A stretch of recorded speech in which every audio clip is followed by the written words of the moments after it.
우리 사사기 13장부터 16장에 걸쳐서 우리가 너무나 잘 아는 사사, 삼손이라는 사사가 등장을 합니다.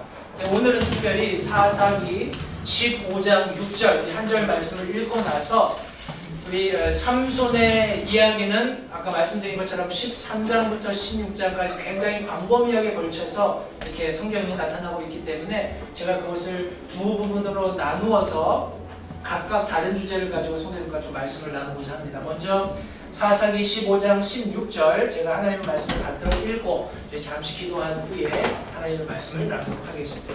제가 하나님의 말씀을 받들어 읽겠습니다. 이에 블레셋 사람들이 이르되 누가 이 일을 행하였느냐 하매 그들이 대답하되 딥낫 사람의 사위 삼손이니 이는 그의 장인이 삼손의 아내를 취하여 그의 동무에게 주었기 때문이라 하매 블레셋 사람들이 올라가서 그 여인과 그의 아버지를 불태우니라. 이 짧은 한 절 말씀 속에서 성도님들 굉장히 끔찍한 장면을 많이 목격하시죠? 여기 보니까 그냥 이 한 절 말씀을 가지고 정황을 우리가 추론해 보건대 딥낫 사람의 딸 중에 삼손이 사랑했던 여자가 있는 것 같습니다. 그런데 그 아내를 지금 다른 사람에게 주었다고 그랬어요. 그래서 삼손이 화가 나서 어떤 일을 해서 지금 블레셋 사람들이 그 일이 어떻게 된 것인지 정황을 살펴보다가 삼손의 아내가 그 동무에게 아내로 주어졌다라는 말을 듣고서 이것 때문에 삼손이 화가 났구나 라고 생각을 하고 블레셋 사람들이 가서 이 딥낫 사람과 그의 딸을 그냥 불태워서 죽여버리는 겁니다.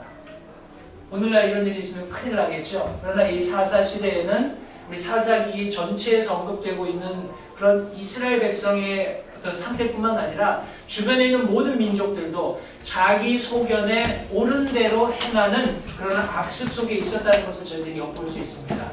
그런 차원에서 다시 한번 우리가 블레셋의 압제를 받았던 이스라엘을 삼손이 어떻게 구출해내는가 굉장히 드라마틱합니다. 이 내용들을 오늘 특별히 14장, 15장 두 장 말씀에 걸쳐서 함께 말씀을 나누기 원하는데 오늘 나시린이었던 사사 삼손에 관한 말씀을 함께 나누도록 하겠습니다. 말씀을 위해서 잠시 기도하겠습니다.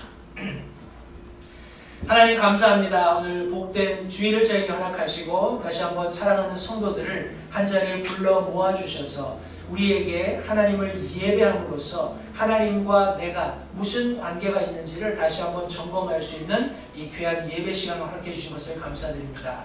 하나님 무엇보다도 불변하는 하나님의 진리의 말씀을 우리에게 주셔서 이 말씀을 통해서 우리에게 교훈하시고 우리가 이 세상을 어떻게 살아가야 하는지 바른 가르침을 주시는 것으로 인해서 이 시간 다시 한번 감사를 드립니다. 하나님 바라기는 우리의 마음 문을 이 시간 활짝 주님을 향해 열 수 있도록 도와주시고 성령 하나님께서 주장하시는 가운데 들려지는 하나님의 말씀이 무엇을 뜻하는지 밝히 깨달아 알 수 있도록 도와주시고 또 더 나아가서 이 말씀을 우리 삶에 적용함으로써 하나님께서 원하시는 형통한 그리스도인의 삶을 살 수 있도록 도우시기를 원합니다. 말씀 전하는 소종을 주님께 의탁드립니다. 주님께서 붙드시고 용처대로 사용하시고 모든 영광을 하나님 한 분만이 홀로 받으시기를 다시 한번 간절히 바라오며 예수님의 귀하신 이름으로 기도했습니다. 아멘. 자리에 앉으십시오. 제가 앞에 보여드릴 세 가지 슬라이드는 제가 사사기 말씀 전하면서 4시간 보여드렸던 것이기 때문에 아마 성도님들 마음속에 이렇게 이미 픽처링 되어 있으실 거라고 생각을 합니다. 오늘 저희들이 살펴볼 사사는 저희들이 이렇게 함께 공부하는 사사로서는 6번째 사사입니다. 왜냐하면 그 중간에 다른 사사들도 여러 언급이 되어 있는데 이 사사들은 특별히 어떤 일을 했다라고 이렇게 언급된 내용들이 없기 때문에 저희들이 그런 사사들은 좀 건너뛰어서 인물 공부를 하고 있습니다. 오늘 저희들이 함께 살펴볼 사사는 여기 거의 사사기의 끝까지 온 거죠. 저희들이 이제 사사기 공부를 쭉 하다 보니까 벌써 사사기를 다 공부를 했습니다. 사사기 다음에 있는 책이 뭐죠? 사사기 룻기, 그 다음에 사무엘 상하, 역대기 상하, 뭐 이렇게 쭉 성경 말씀이 이어집니다. 그런데 이 룻기라는 책도 사사시대에 어떤 즈음에 있었던 스토리를 따로 떼어서 이렇게 기록하고 있는 책입니다. 해서 사사기를 이해하시면 룻기가 훨씬 더 쉽게 이해가 돼요.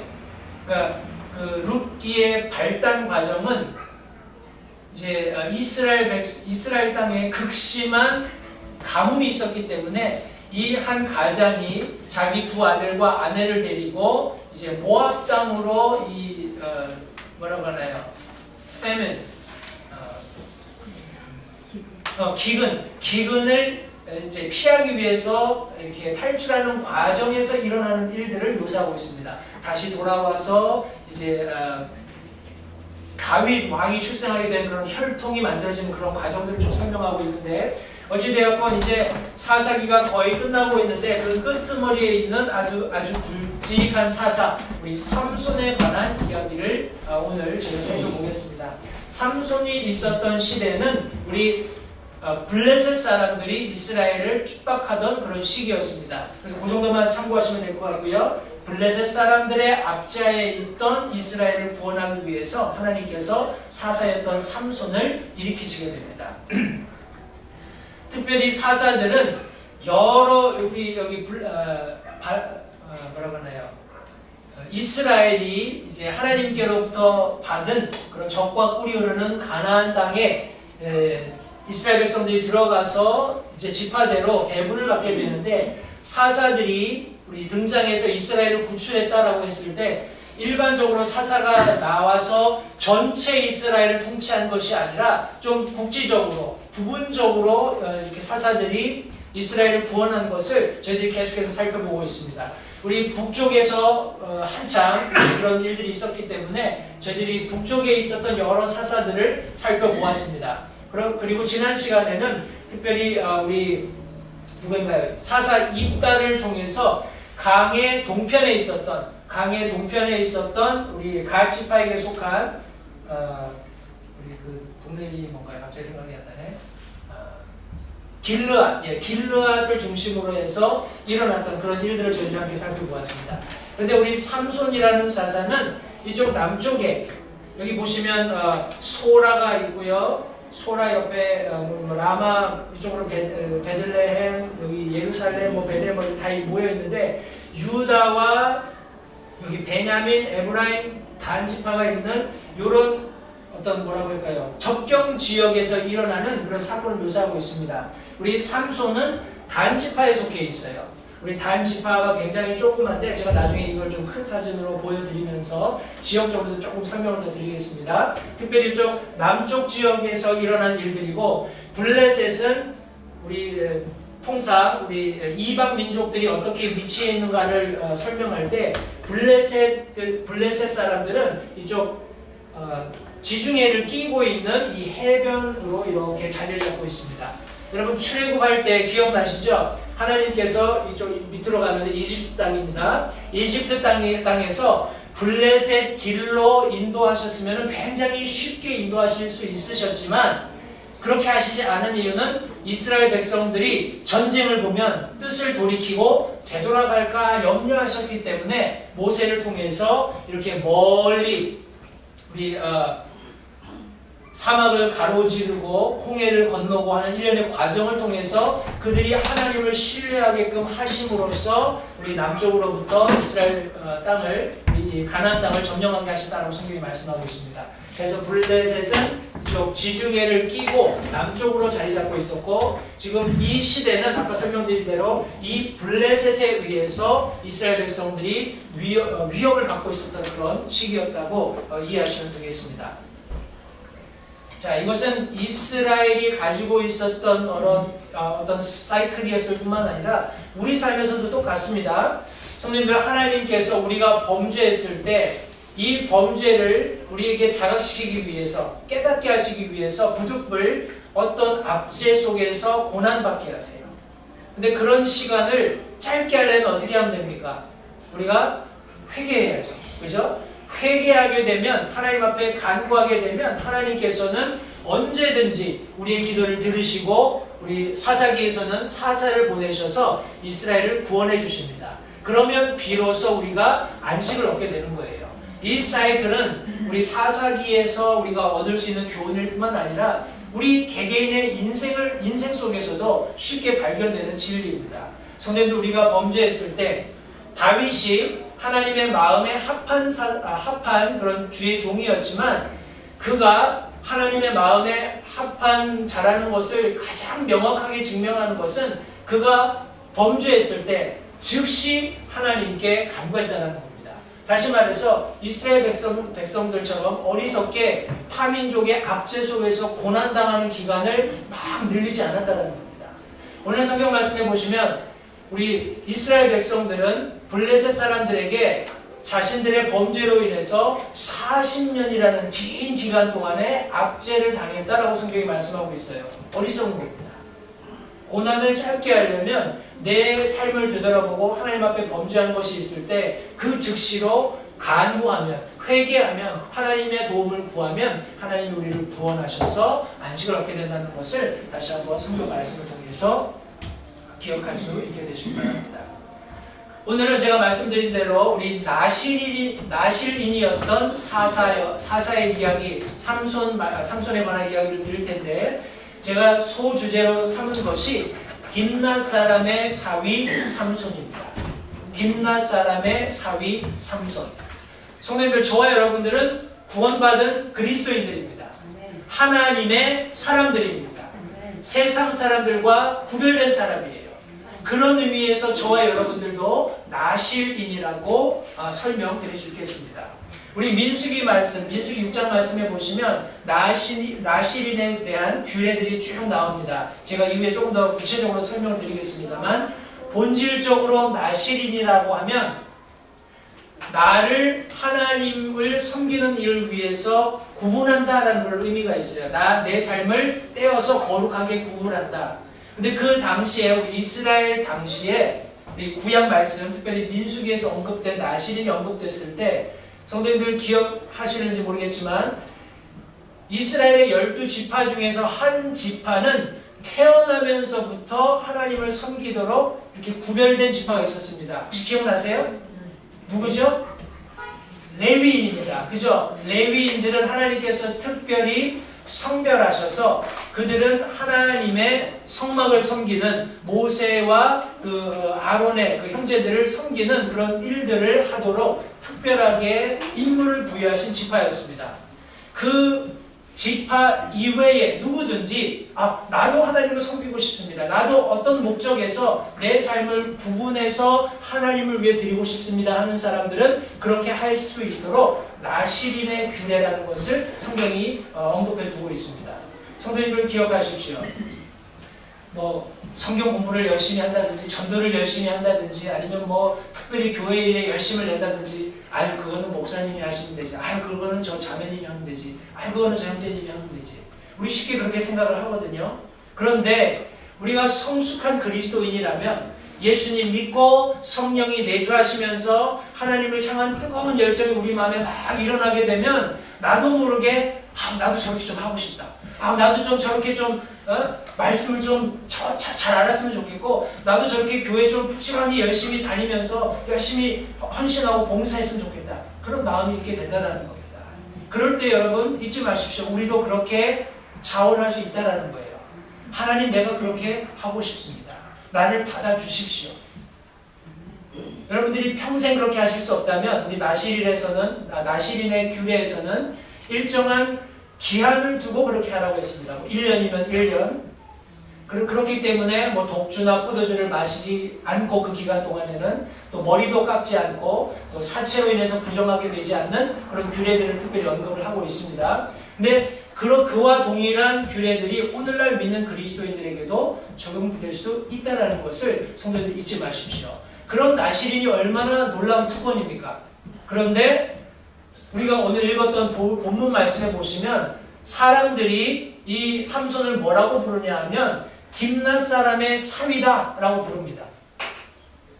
이스라엘의 나실인으로 태어난 사사 삼손이다 이렇게 안 부르고 딥낫 사람의 사위 삼손이다 이렇게 불러요. 참 불명예스러운 이름입니다. 왜 이런 이름으로 우리 삼손이 부르게 되었는지 제가 말씀을 드릴 텐데, 먼저 시대적 배경을 잠깐 설명을 드리겠습니다.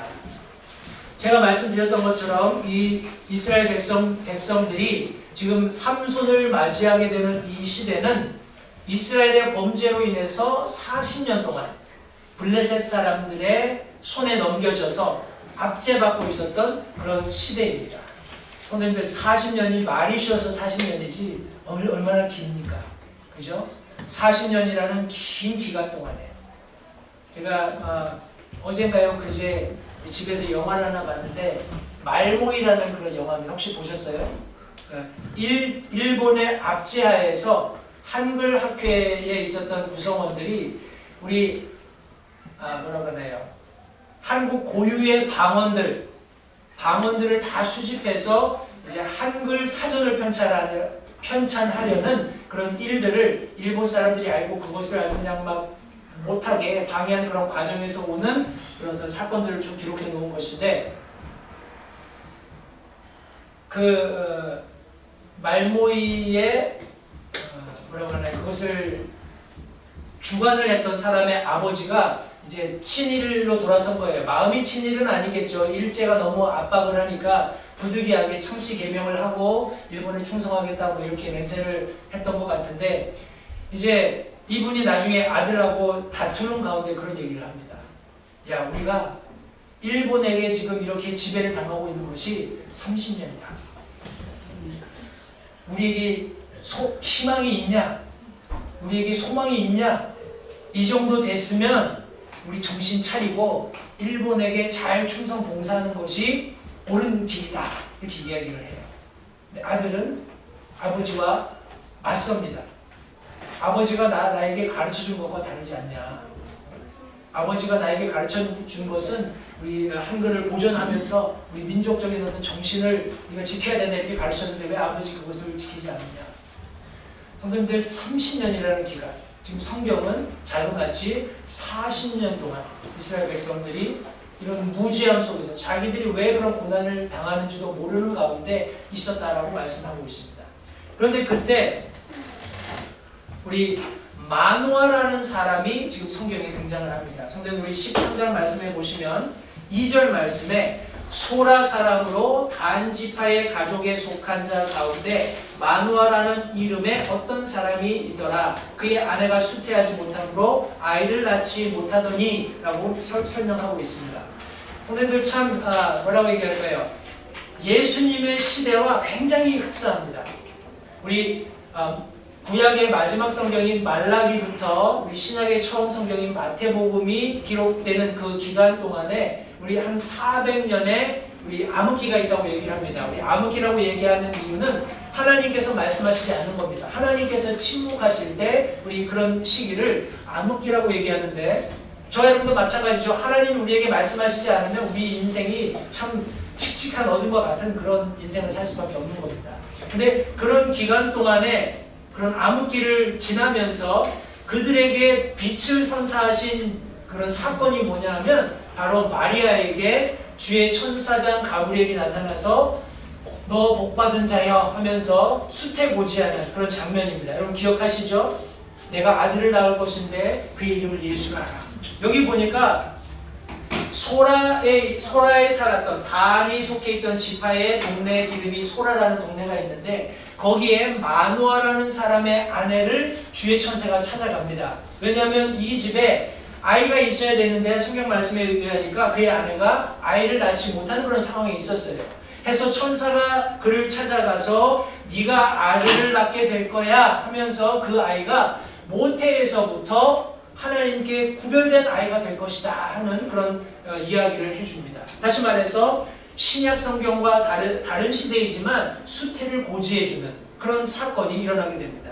성도님, 제가 말씀드린 것처럼 40년이라는 기간은 절대 짧은 기간이 아니죠. 이스라엘 백성들이 어리석어서 자신의 범죄를 바라보고 그것을 하나님께 뉘우치지 못했기 때문에 하나님께서 40년이라는 오랜 기간 동안 침묵하시다가 하나님의 공의로, 하나님의 은혜로 지금 강권적으로 사사를 보내주시는 겁니다. 어떤 의미에서는 우리 삼손 참 위대한 사사다 우리가 이렇게 얘기할지 모르지만 우리 결과적으로는 이스라엘 백성들의 무지함 때문에 하나님이 답답하셔서 사사를 보내주실 수밖에 없었던 그런 상황이었다는 것을 성도님이 염두에 두시기 바랍니다. 여기 지금 지도가 이스라엘의 12지파가 지금 나뉘어져 있는 그런 지파의 구분도인데, 여기 제가 아까 설명드렸던 단 지파가 이렇게 좀 붉은색으로 표시되어 있습니다. 요거를 제가 큰 그림으로 보여드릴게요. 여기가 지금 단 지파, 아까 보셨던 조그만 거를 크게 키워놓은 겁니다. 이 단 지파의 지도를 보시면 여기에 소라라는 곳이 있어요. 여기가 지금 우리 마노아가 살았던 그 동네입니다. 마노아가 살았던 소라라는 동네고, 여기 에스다올이라는 동네가 있어요. 이 두 동네가 왜 중요하냐면 나중에 보시면 이제 삼손이 좀 자랐을 때 이 소라와 에스다올 사이에서 하나님께서 가끔씩 성령으로 그를 감동하셔서 그가 이제 일을 하게 되는 그런 일을 묘사하고 있습니다. 거의 단의 남동쪽 우리 끝쪽 지역에 여기 위치하고 있는 동네입니다.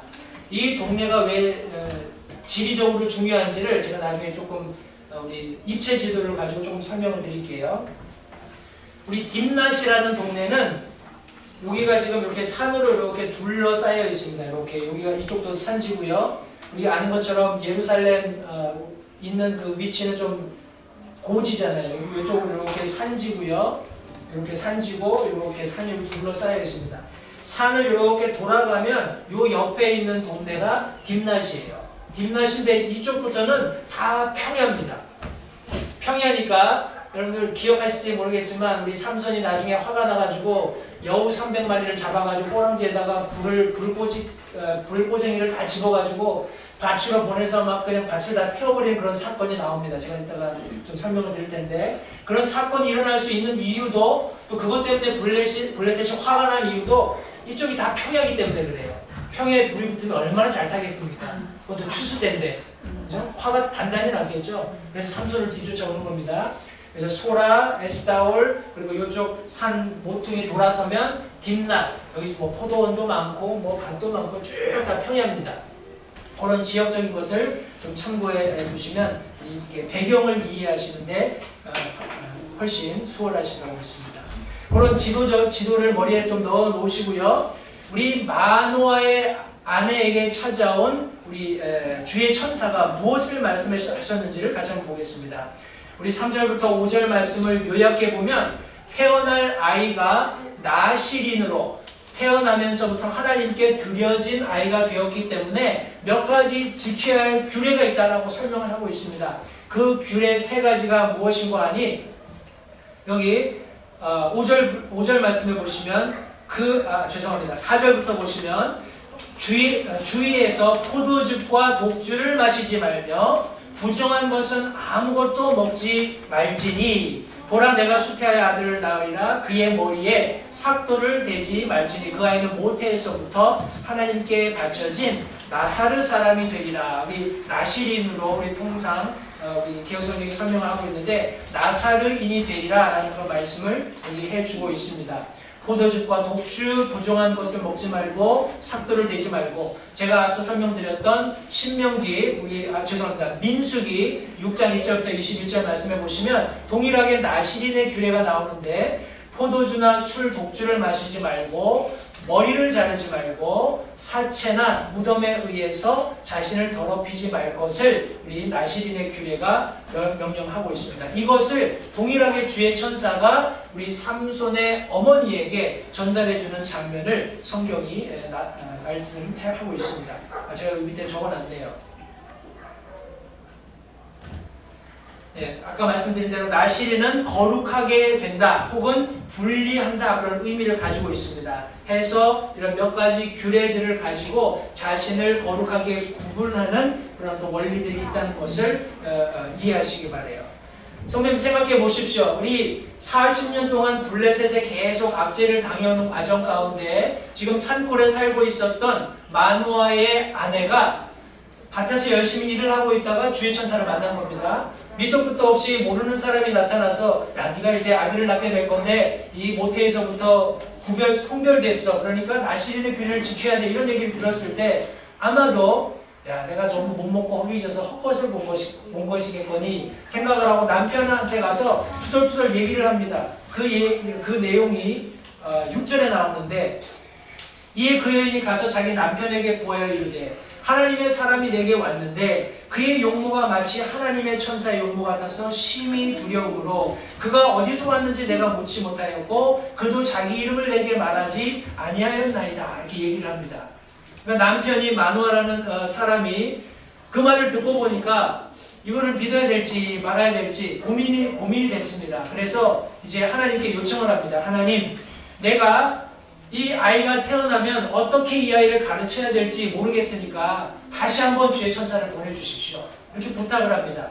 그런데 우리 9절 말씀에 보시면 하나님께서 마노아의 목소리에 귀를 기울이셨다라고 말씀하고 있습니다. 놀랍죠? 하나님께서 이 마노아라는 사람의 가족의 기도에 귀를 기울이신다. 성도님, 우리가 아까 보았던 그런 사이클의 원리와 똑같습니다. 그죠? 하나님께서 무엇을 우리에게 주시기로 작정하셨을 때 우리가 그것을 믿고 신뢰하면서 하나님 앞에 기도하면 하나님은 반드시 응답하시는 분이에요. 근데 이스라엘 백성들은 불행하게도 그것을 훈련하지 못한 겁니다. 우리가 이런 고난당하는 거 블레셋이 너무 강한 때문이겠지, 어쩔 수 없는 운명이겠지, 어쩔 수 없는 숙명이겠지. 마치 제가 아까 설명드렸던 영화의 한 장면처럼 그 아버지가 친일로 돌아서면서 내렸던 결정과 같은 그런 결정을 가지고 40년을 고난받고 있었던 그 시점에 마누아라는 사람이 아내가 전해준 이야기, 주의 천사가 나에게 나타나서 이런 이야기를 했습니다 라고 얘기했을 때 정말 하나님입니까? 그럼 하나님한테 기도 한번 해보지. 근데 하나님께서 그의 기도를 들으셨어요. 그리고 와서 아내에게 해주었던 동일한 이야기를 다시 우리 마누아라는 사람에게 해주게 됩니다. 그가 가졌던 기쁨, 그가 가졌던 확신, 그가 가졌던 감격이 얼마나 클지 성도님들 다시 한번 상상해 보시기 바랍니다. 그리고 나서 드디어 삼손이 태어나게 되는데, 우리 쭉 제가 요약을 할게요. 마누아의 요청으로 우리 하나님께서 천사를 보내신 것에는 크게 두 가지 목적이 있습니다. 하나는 아내에게 전달한 내용이 아내가 꿈꾼 것이 아니고 아내가 뭘 잘못 보고 와서 너한테 얘기한 것이 아니라 그것이 분명히 하나님에 의해서 전달된 것이라는 것을 확증해 주시기 위해서, 그리고 하나님의 약속, 다시 말해서 너희가 아들을 낳으면 그 아이가 이제 이스라엘을 구원하기 시작할 것이다, 나실인으로서의 사역을 시작할 것이다 라는 그런 분명한 약속을 증명해 주시기 위해서 천사가 다시 방문하게 된 것을 성경이 말씀하고 있습니다. 그리고 드디어 삼손, 우리 나실인이었던 사사 삼손이 등장하게 됩니다. 성도님들, 삼손에 대해서 성경이 짧게 말씀하고 있는데, 우리 삼손이라는 말은 히브리어로 태양의 사람 혹은 태양의 아들, 그런 의미를 가지고 있습니다. 굉장히 멋진 이름이죠. 근데 이름에 걸맞지 않게 좀 이렇게 딥낫 사람의 사위다, 아니면 우리 창녀나 드릴라 같은 여인들에게 빠져서 자기 인생을 좀 이렇게 망가뜨리는 그런 우리 삼손의 이야기를 우리가 알고 있는데, 그런 스토리와는 별개로 삼손이라는 이름 자체는 태양의 아들 아니면 태양의 사람, 그런 의미를 가지고 있습니다. 근데 우리 특별히 13장 24절 말씀해 보시면 그 여인이 아들을 낳고 그의 이름을 삼손이라 하니라. 그 아이가 자라매 주께서 그에게 복을 주셨다라고 말씀하고 있습니다. 주께서 그에게 복을 주셨다. 성도님들, 우리가 받고 누릴 수 있는 복은 늘 하나님께로부터 오는 것임을 잊지 마십시오. 세상이 주는 복을 추구하지 마시라는 말씀입니다. 하나님께서 예비하신 복을 내게 달라고 기도하는 것이 지혜로운 그리스도인의 기도이고, 또 하나님께서는 그렇게 하실 수 있는 분이라는 사실을 성도님들 기억하시기 바랍니다. 우리 25절 말씀해 보시면 소라와 에스다올 사이에 있는 단의 진영에서 주의 영께서 때때로 그를 감동시키기 시작하셨다라고 말씀하고 있습니다. 제가 아까 보여드렸던 단 지도지역, 여기 소라와 에스다올 이 사이 지역에서, 다시 말해서 자기 동네 지역, 자기 살고 있는 그 영역에서 가끔씩 하나님의 영이 그를 감동하셨다라고 성경이 기록하고 있습니다.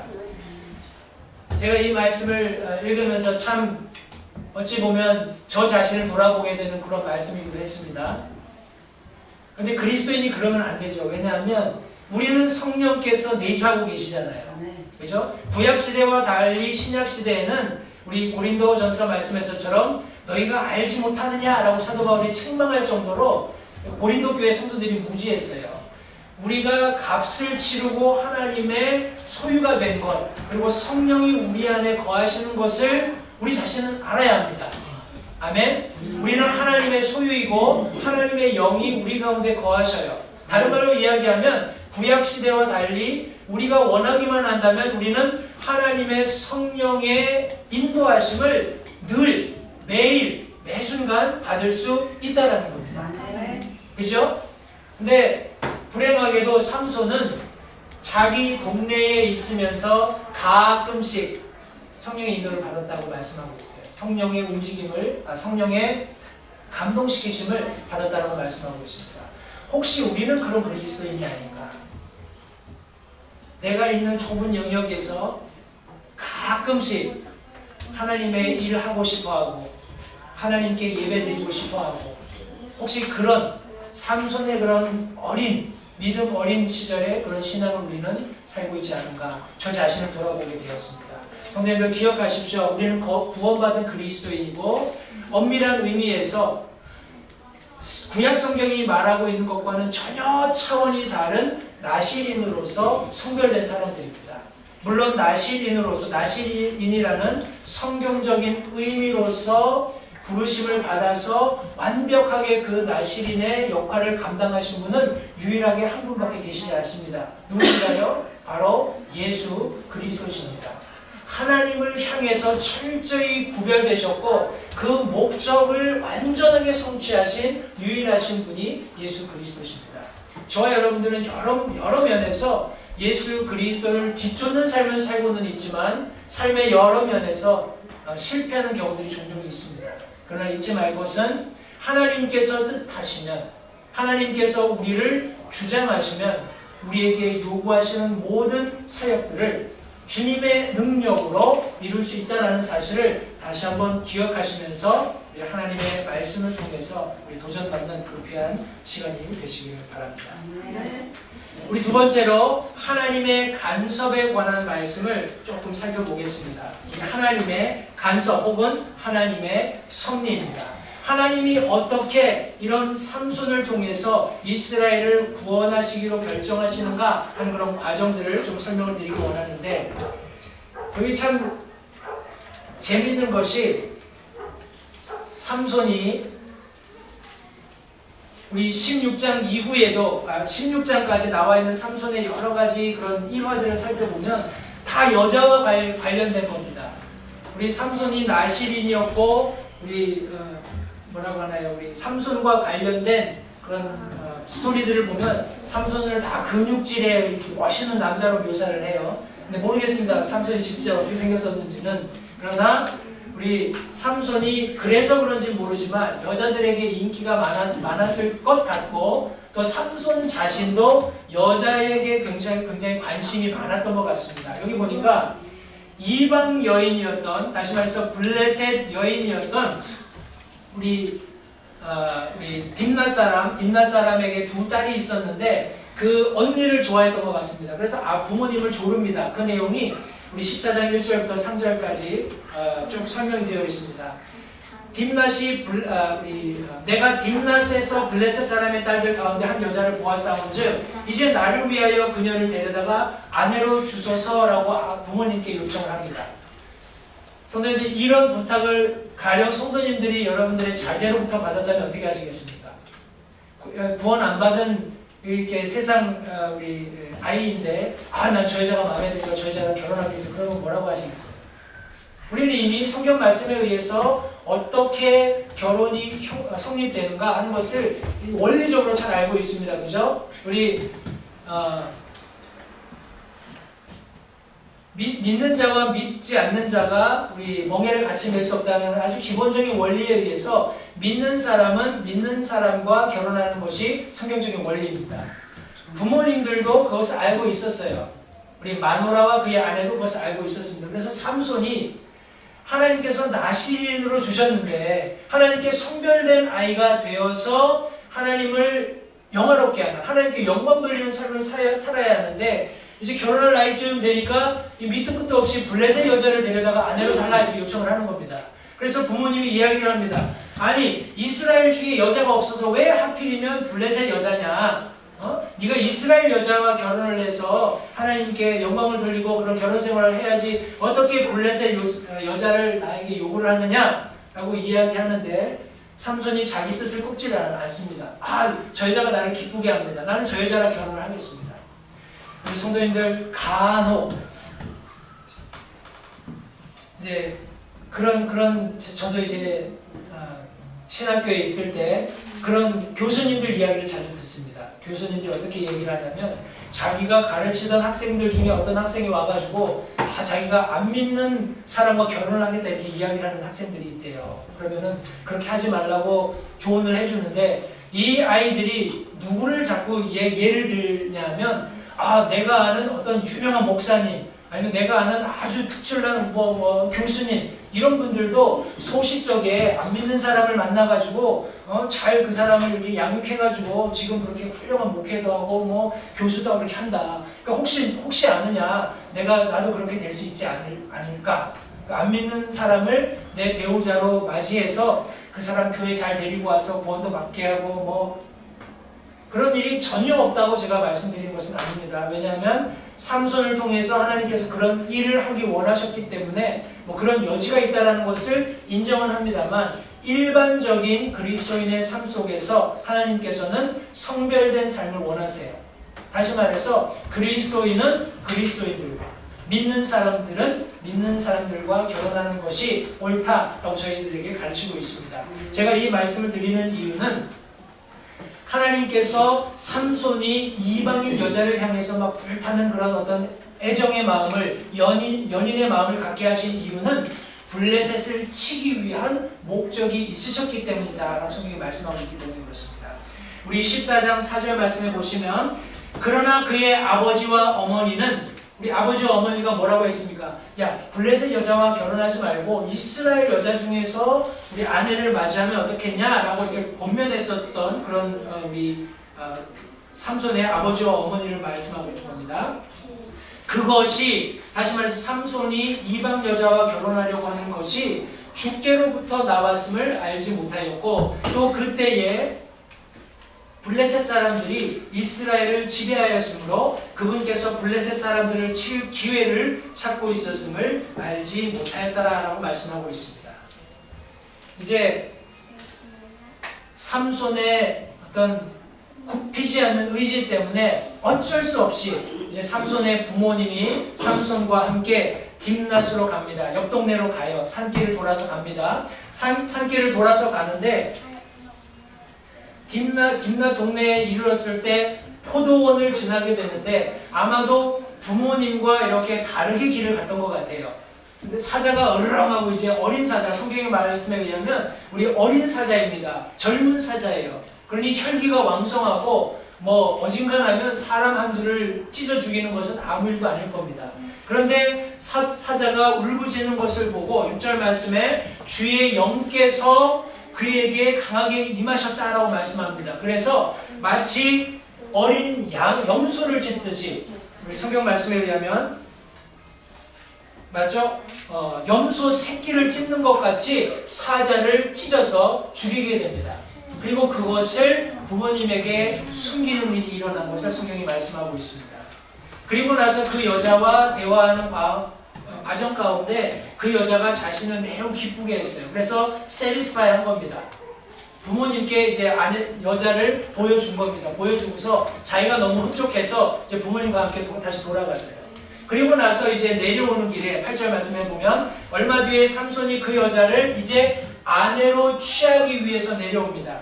아내로 취하기 위해서 이제 부모님과 함께 내려오다가 또 다른 길을 가게 되는데 자기가 전에 찢어 죽였던 사자에 보니까 거기에 8절 말씀 하반절에 그 사체에 벌떼와 꿀이 가득하게 있었던 겁니다. 모르겠어요. 이렇게 사체에 이렇게 꿀을 부리는 그런 벌이 있는지 제가 특별히 잘 모르겠습니다만 성경 말씀에 의하니까 그런 종류의 벌이 있는 것 같아요. 죽은 사체에 모여들어서 거기에 집을 치고 거기서 양분을 얻고 또 벌집을 만드는 그런 종류의 벌이 있는 것 같습니다. 그것을 보고 삼손이 손으로 그 꿀을 떠서 먹으면서 그것을 부모에게 또 먹게 합니다. 여기까지만 봐도 벌써 이미 한 가지 정도는 명확하게 우리 나실인의 규례를 어긴 것이 드러나지요. 사체를 통해서 부정하게 되었고 또 이 부정한 음식을 먹음으로써 지금 부정하게 되어 있는 그런 우리 삼손을 보게 됩니다. 그런데 이 모든 일련의 과정들이 하나님의 섭리였습니다. 우리 나중에 우리 10절 말씀해 보니까 아내를 맞으러 간 우리 삼손과 그의 부모님들이 우리 아내의 집에서 잔치를 베풉니다. 잔치가 한 1회 정도, 우리 7일 정도 계속되었다고 이렇게 성경이 말씀하고 있는데 우리 삼손이 와서 잔치를 벌이는 동안에 우리 딥낫 사람이 그 동네에 있었던 젊은이들 한 30명을 모아다가 야 우리 딸내미가 시집가게 됐으니까 사위가 될 사람도 왔으니까 같이 우리 잔치하자 하면서 젊은 사람 30을 모아놓습니다. 그때 삼손이 기발한 이제 아이디어가 생겼어요. 그래서 어떤 일을 하냐면 삼손이 이제 수수께끼를 냅니다. 제가 수수께끼를 낼게요. 성경도 한번 맞춰보십시오. 성경을 미리 읽지 마시고 우리 삼손이 이 젊은 30명의 초청받은 청년들에게 했던 그 수수께끼를 제가 내겠습니다. 맞춰보십시오. 자, 수수께끼는 이렇습니다. 먹는 자에게서 먹는 것이 나오고 강한 자에게서 단 것이 나왔다. 먹는 자에게서 먹는 것이 나오고 강한 자에게서 단 것이 나왔다. 제가 이 삼손이 사자를 찢는 그림을 좀 여러분들 보여드릴 텐데요. 아마 저것보다 더 쉽게 찢었을 겁니다. 삼손은. 그런데 여하튼 이렇게 삼손이 사자 찢는 장면을 이렇게 묘사를 해놨습니다. 삼손의 수수께끼입니다. 먹는 자에게서 먹는 것이 나오고 강한 자에게서 단 것이 나온다. 자, 잔치하는 1회 동안에 너희들이 이 해답을 나에게 주면 내가 얇은 옷 30벌 또 겉옷 30벌을 너에게 주겠다. 그런데 너희가 못 맞추면 얇은 옷 30벌과 겉옷 30벌을 나에게 줘라. 그것이 이제 수수께끼의 어떤 보상이었습니다. 청년들이 아무리 생각을 해도 이 수수께끼를 풀 수가 없어요. 그래서 결국 어떻게 하는 거 아니? 이제 그 딥낫 사람의 딸내미 삼손이 사랑했던 여인에게 가서 이제 겁박을 합니다. 야, 너 우리에게 네 신랑한테 겉옷, 속옷 30벌을 바치게 하기 위해서 우리를 부른 거야? 우리를 이런 식으로 도적질하려고 우리를 부른 거야? 당장 우리에게 답을 알려주지 않으면 우리가 니네 집을 다 불살라버리겠다. 이렇게 협박을 합니다. 그래서 하는 수 없이 이 여자가 가서 삼손 앞에서 눈물을 막 흘리면서 어째서 당신은 나를 사랑하지 않냐? 왜 나에게 답을 알려주지 않냐? 나에게는 답을 알려줘야 되는 거 아니냐? 하면서 울면서 하소연을 합니다. 그러니 어때요? 삼손이 또 이제 눈물에 약한 그런 삼손인지라 답을 이야기해 줍니다. 그래서 이제 이 여인이 우리 블레셋 그 30명의 청년들에게 가서 답을 이야기해 줍니다. 그래서 결국 그들이 무엇이 꿀보다 달겠으며 무엇이 사자보다 강하겠느냐? 우리 삼손이 그 아내를 부모에게 소개시켜주고 또 아내를 맞이하기 위해서 오가면서 자기만 행했고 자기만 알고 있는 일로 우리 수수께끼를 낸 것인데 그것을 블레셋 사람들이 알아맞히는 것을 보고서 뭐라고 얘기하냐면 너희가 내 암송아지로 밭을 갈지 않았으면 너희가 이 문제를 풀 수 없었을 것이다. 무슨 말입니까? 내 암송아지, 내 아내가 될 이 여인을 너희들이 이렇게 구스르지 않았다면은 결코 이 해답을 얻을 수 없었을 것이다. 라는 그런 강력한, 뭐라고 할까요? 언어적인 징벌을 하고 나서 아래 동네에 가서 젊은 사람 30명을 죽입니다. 그리고 나서 그 사람들이 가지고 있었던 겉옷과 속옷 30벌을 가지고 와서 이 사람들에게 주고 화가 나서 돌아가 버립니다. 이렇게 해서 끝이 났으면 됐을 텐데 이제 불행의 서곡입니다. 불행의 서곡이에요. 여기 우리 14장 마지막 부분에 보시면 20절 말씀에 그러나 삼손의 아내는 삼손의 동무에게 주니 이 사람은 전에 삼손이 자기 친구로 삼았던 자더라 라고 말씀하고 있습니다.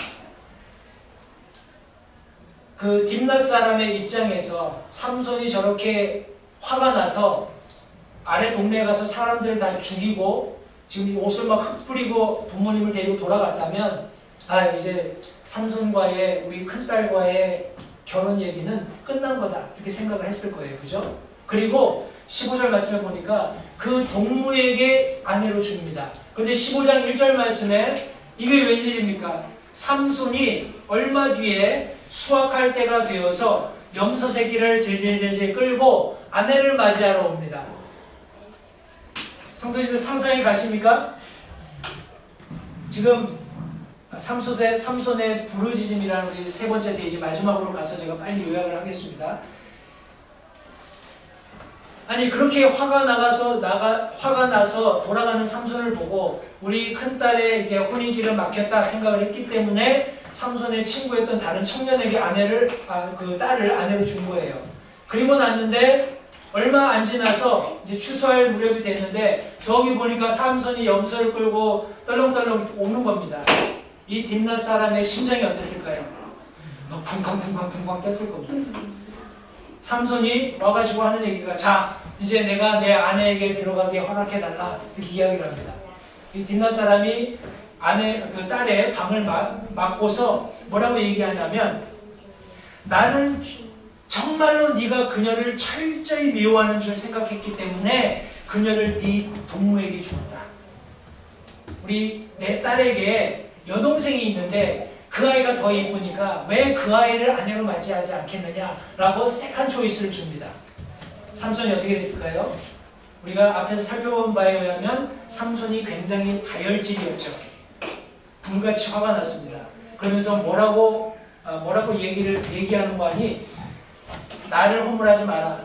이게 무슨 말이냐면 내가 지금 화가 아주 머리 꼭대기까지 났으니까 내가 무슨 짓을 하든지 나를 허물하지 말아라 라고 이야기를 합니다.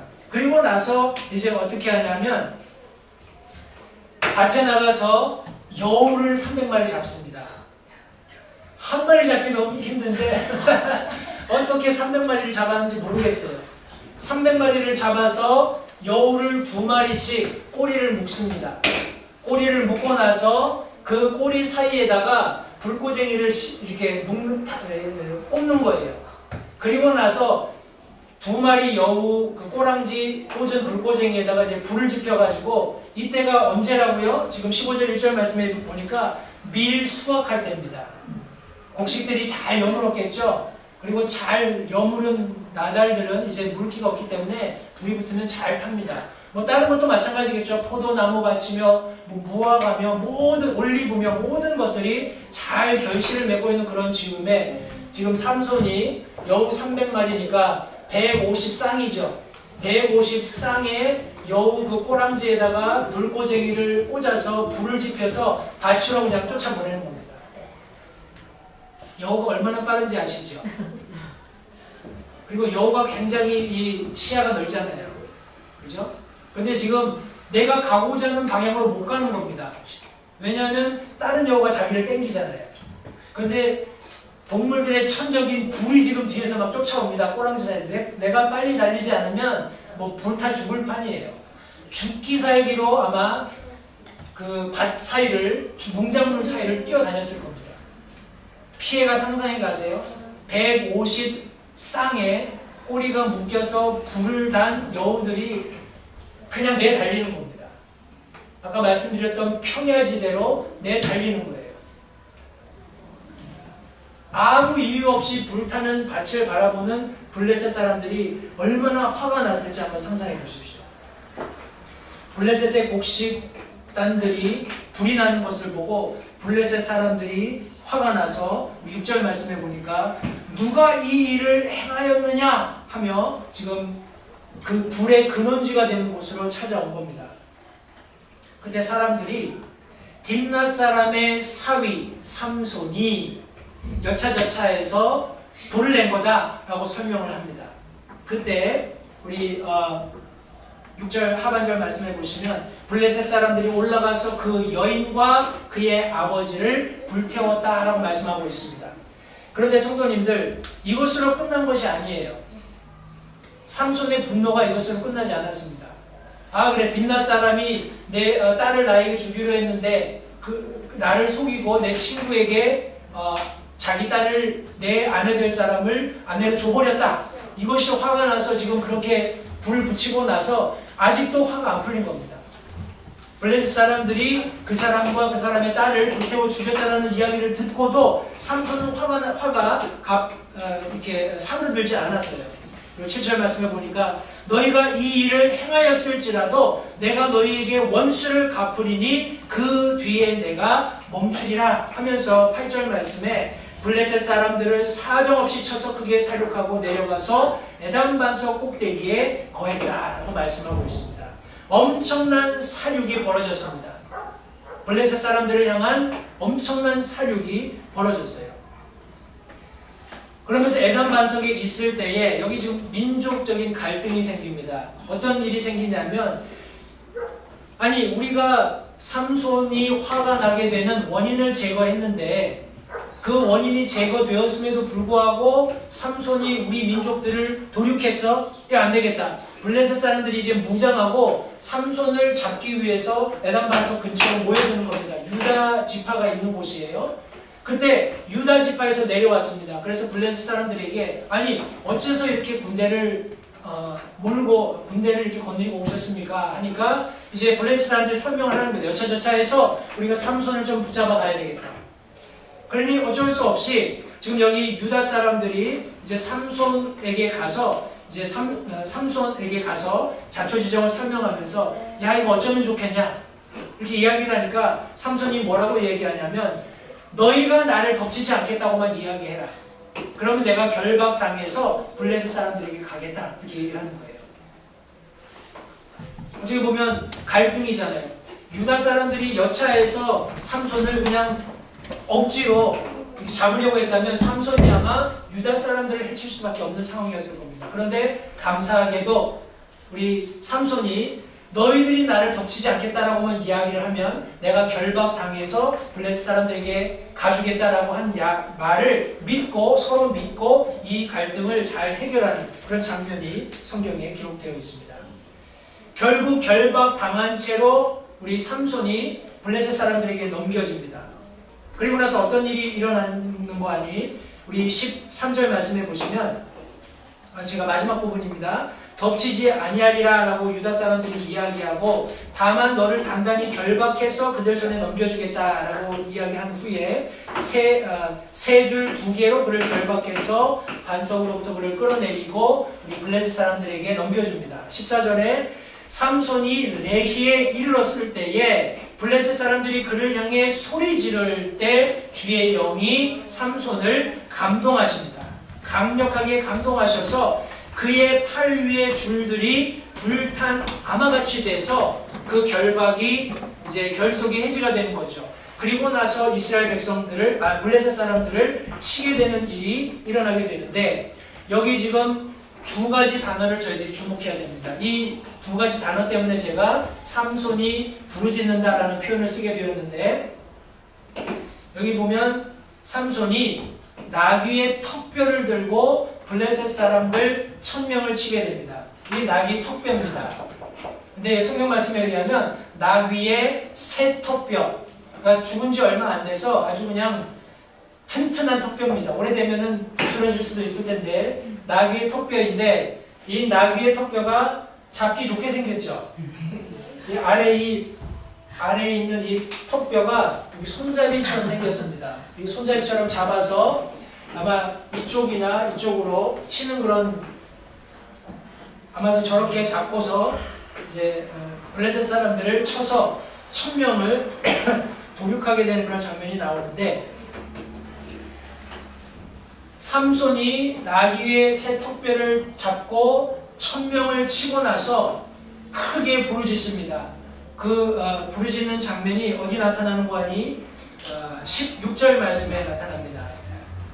16절 말씀에 지금 새 나귀의 턱뼈를 가지고 1000명을 죽이고 사람들을 무더기로 쌓고 나서 나귀의 턱뼈로 더미 위에 더미를 쌓았나니 나귀의 턱으로 내가 1000명을 죽였도다 라고 부르짖습니다. 그리고 나서 그곳의 이름을 뭐라고 하는 거 아니? 라맛 레히라고 명명합니다. 이 의미는 나귀 턱뼈의 언덕이다 그런 의미가 있습니다. 아까 레히에 도달했을 때 블레셋 사람들이 소리를 치고 주의 영이 임했다라고 성경이 말씀하고 있는 것처럼 레히라는 지역인데 라맛 레히 나귀 턱뼈의 언덕 그런 지명을 부여하면서 거기서 삼손이 크게 부르짖는 장면이 하나 나옵니다. 그리고 나서 성도님 한번 생각해 보십시오. 나귀의 턱뼈지만 그걸로 10사람만 때려도 저 같으면 아주 녹초가 됐을 건데 1000명을 때려 눕혔으니 얼마나 고단하겠습니까? 고단하고 갈증이 심한 가운데 우리 여기 18절 말씀에 의하면 삼손이 부르짖는 장면이 나옵니다. 심히 목이 마름으로 주를 부르며 이르되 주께서 주의 종의 손에 이 큰 구추를 주셨사오나 이제 목말라 죽어서 할례 받지 않은 자들의 손에 떨어져야 하리까 하니라. 그러나 하나님께서 그 턱의 우묵한 곳을 쪼개시니 거기서 물이 나오므로 삼손이 그 물을 마시고 그 정신이 돌아와서 회복되었으므로 그곳의 이름을 뭐라고요? 여기 보면 엔핫고레라고 명명이 되어 있습니다. 엔핫고레라는 말은 부르짖는 자의 셈이라는 겁니다. 이것이 이제 웹상에 있는 엔핫고레의 그 셈의 사진인데 이 엔핫고레라는 지명이 굉장히 여러 군데예요. 그러니까 사람마다 이제 다 다르게 보는 것 같아요. 그래서 제가 정확한 위치는 설명하지 않겠습니다만 삼손이 블레셋 사람 1000명을 사육하고 하나님께 목마르다고 부르짖었을 때 하나님께서 엔하고레에서 그에게 마실 물을 공급해 주셨다는 것을 제가 다시 한번 성도님들께 상기시켜 드리고자 합니다. 성도님들 때때로 저와 여러분들의 인생에서도 그런 일이 얼마든지 일어날 수 있다는 것을 잊지 마시기 바랍니다. 성도님들 우리가 하나님의 일을 할 때 어떤 때는 내가 무엇인가 굉장히 많이 한 것처럼 이렇게 자부하고 싶을 때가 있습니다. 야, 내가 이런 일을 해서 난 참 훌륭해. 누가 나를 좀 알아봐 줬으면 좋겠어. 성도님들 그런 부르짖음이 있는 이면에 이런 일을 모두 가능하게 하시는 분이 누구신지 이해하는 것이 중요합니다. 예, 삼손이 블레셋 적군 1000명을 사육했습니다. 그가 위대한 일을 했어요. 민족적으로 억압받고 있었던 블레셋으로부터 이스라엘을 구출하기 시작한 시점에 굉장히 큰 일을 한 것은 사실입니다. 그러나 그도 인간인지라 하나님의 도우심이 없으면 목말라 죽을 수밖에 없는 그런 형편없는 저와 여러분들과 같은 어떤 성적을 가진 사람에 불과합니다. 그러나 그가 부르짖었을 때 하나님께서 엔하고레에서 부르짖는 자에게 샘을 공급해 주시는 하나님을 만나게 하신 것입니다. 우리 삼손의 마지막 이야기도 알고 계시죠? 저희가 다음 시간에 좀 살펴보겠습니다만 그가 이방 신들을 섬기는 그런 성전의 기둥을 붙잡고 하나님 앞에 부르짖었을 때 그에게 유실을 배웠던 손실을 배웠던 힘이 다시 돌아와서 그가 성전을 무너뜨려서 그 안에 있었던 모든 블레셋 사람들을 죽게 하는 그가 살아서 죽였던 것보다 더 많은 사람을 그 한순간 죽일 수 있었던 것도 바로 그의 탄원을 그의 부르짖음을 들으시는 하나님이 계셨기 때문이라는 것을 성도님들 기억하시기 바랍니다. 성도님들 우리 인생 살아갈 때 어려움 만날 수 있습니다. 그 어려움이 성도님들께 낯선 것이 되지 않기를 바랍니다. 그때가 바로 저와 여러분들이 하나님을 부를 수 있는 때이고 우리가 부르면 하나님께서는 응답하시겠다고 약속하셨습니다. 저와 여러분들의 삶 가운데 복을 가져다 주기 원하시는, 형통함을 가져다 주기 원하시는 하나님을 기억하면서 매 순간 우리 삼손처럼 가끔이 아니라 매 순간 하나님의 능력을 힘입으면서 그렇게 승리를 만끽하는 모든 LH대교회 성도님들이 되시기를 바랍니다. 기도하겠습니다.